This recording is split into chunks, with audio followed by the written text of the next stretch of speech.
it was kind of boring.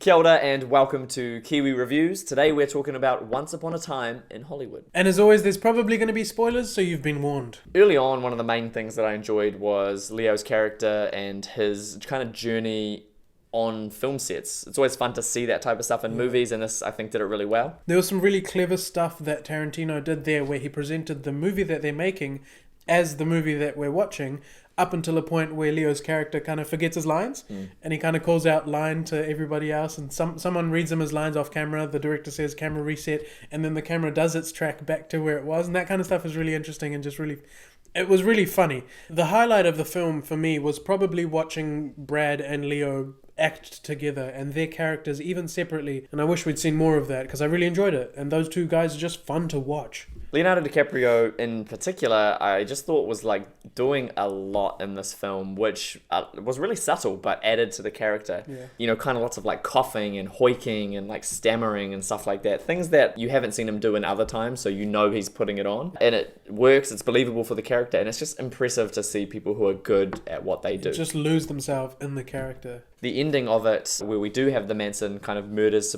going to take place, and then Rick kind of yells at them, and then I guess they decide to kill him instead, and then that whole graphic, hyper-violent sort of like end sequence. That was like Tarantino. That's what I'd been kind of waiting to see the whole film, and I think he uses that to his advantage. He knows that kind of people are going to be anticipating this, so by having this slow start, he kind of like builds kind of your desire to see that type of stuff. It works for that reason. It is really cathartic, and when you see it going on, you're like, yeah, I've been waiting for this the whole time.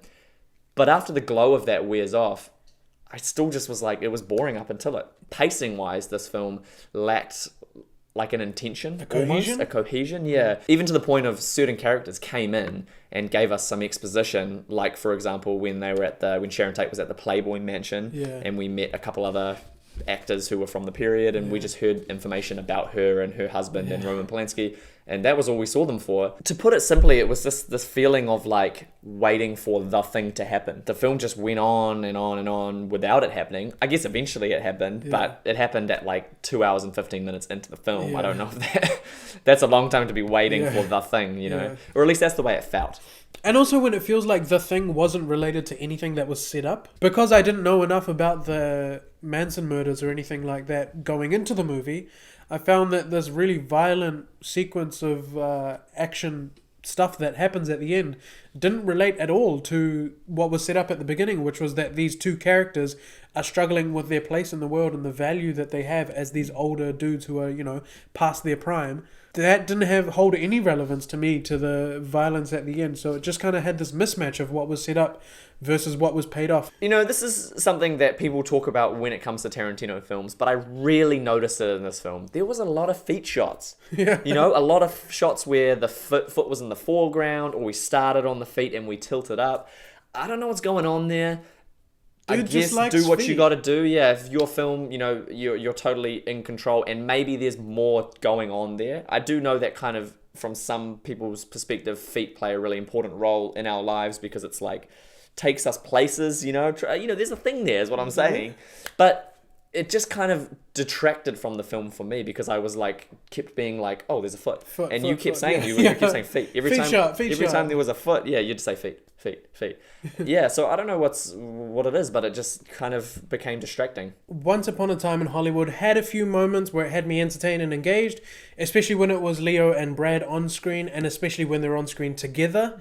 And the violence at the end was pretty satisfying to watch because it's just Tarantino doing Tarantino. But for the most part, I was pretty bored.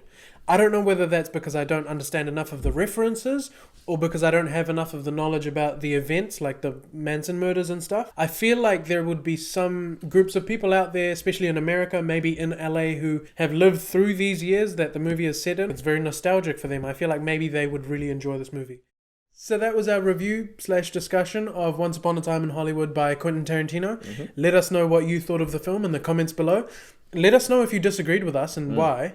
And also let us know what your favourite Quentin Tarantino film is out of all the ones that he's made so far. So thank you very much for watching. I've been Daniel and he's been Bala, and together we've been Kiwi Reviews, and hopefully we'll see you next time.